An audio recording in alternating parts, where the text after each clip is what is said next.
Good morning. And as you guys can hear, I'm still not 100%, so apologies for that. You have to put up with my sounding like I've got a peg over my nose, and I have to put up with feeling like crap. So I think you guys probably got the better deal there.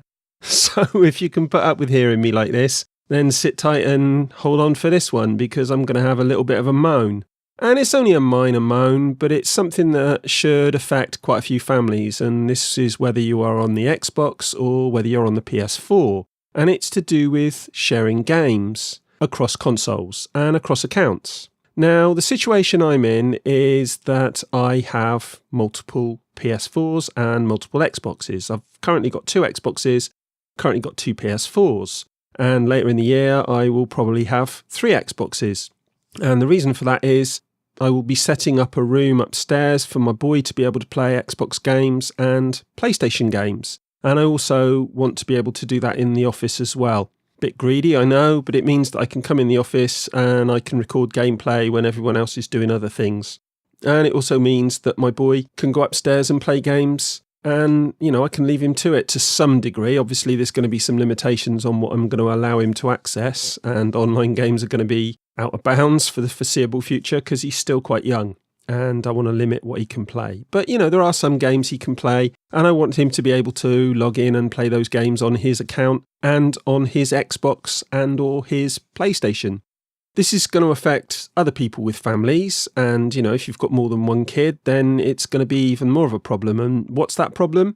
Well, it's to do with, as I say, sharing games across consoles. And currently you've got a situation with both the PS4 and the Xbox One whereby you can set up a primary account. So for instance, I could set up a situation where I'm logged on my boy's Xbox or my boy's PS4, and then he will be able to play the games on that console that I have paid for and downloaded. And it also means that downstairs, if I'm logged on to my account on the downstairs console or in the office, I will also be able to play those games. Now, the problem arises when I want my boy to be able to play downstairs as well. So if he comes downstairs to play on the console downstairs, if I've set his console upstairs as the home console, then he can play happily on that one. But as soon as he comes to try and play on the console downstairs, he won't be able to play those games because that's not marked as a home console and I'm not currently logged into that console.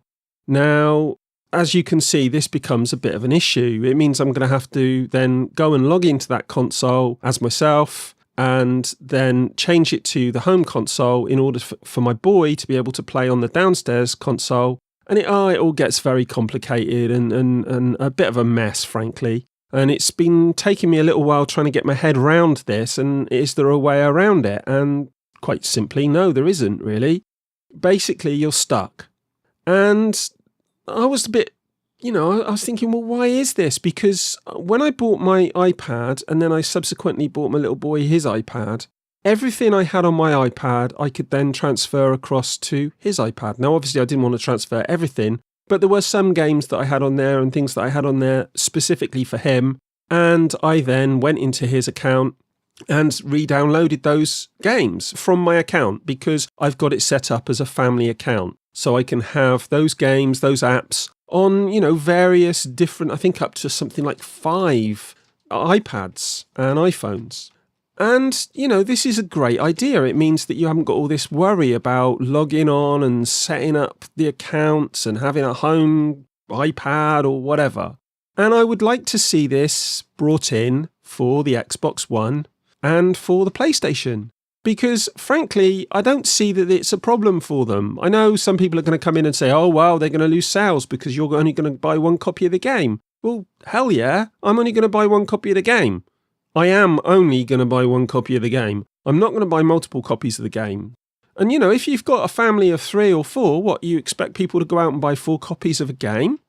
Of course not. You buy a game, you should be able to play it across those consoles, and you shouldn't have to be logging in and logging out and fiddling around in order to make that work. And I actually think it would be a real positive for either Microsoft or Sony to grab this one by the horns and be the first console manufacturer to do this. It happens across the iPads and iPhones. It happens, if I remember rightly, it also happens with Android phones and Android tablets as well. So why is it not happening in the console space? Is it just because these games are more expensive and it's considered that somehow this is a more premium product? I really don't know. All I do know is it's a bloody inconvenience to have to try and work out how I might be able to make it so that both myself, my partner and my boy can play across multiple consoles without having to change the home console in order to be able to use it. It just seems crazy, that you have a primary account and the accounts that are linked to that primary account then can't go onto any console in a particular home and use those games. And okay, I know, like I say, you can have one console set up where multiple accounts can use those games. But you want to have a situation where multiple consoles and multiple accounts can use those games. That's the ideal as far as I'm concerned. And that will push digital forward. It will make digital much more convenient and it'll give me an incentive to buy more games in the digital format. And there are other reasons why I might want to buy games in the digital format, but that would help. So, come on, Microsoft, Sony, sort it out, follow Apple's lead, follow Android's lead, and make it so that you can play games across a limited number of consoles. If I have 3, 4, up to 5 maybe consoles in the house, it should be reasonable that you can play those games across those consoles and you can have multiple people playing those games. I don't see that that's an unreasonable request. And I've tweeted about this a few times and I've tried to contact Microsoft about it. I haven't bothered contacting Sony because trying to get in touch with Sony is a bloody nightmare at the best of times. But, I've tried to make myself vocal about this and I thought it was about time I did a video about it because I do think it's something that needs to be sorted out. The limited ability we've got to share games across consoles and accounts is, it's a good idea, but it just doesn't go far enough. But what do you guys think? Come in the comments, let me know. Have you got a family? Would you like to be able to share games across consoles and accounts without having to jump through these hoops? Or do you think the way it's set up at the moment is perfectly adequate? I would be surprised if anyone does think it's perfectly adequate, given that it could be a lot better. But, that's my opinion. As I say, let me know in the comments. Give us a thumbs up if you agree, thumbs down if you disagree. And as ever, we'll have a chat. But in the meantime, I'm going to go and get myself a cup of tea. And I'll speak to you again soon. Bye.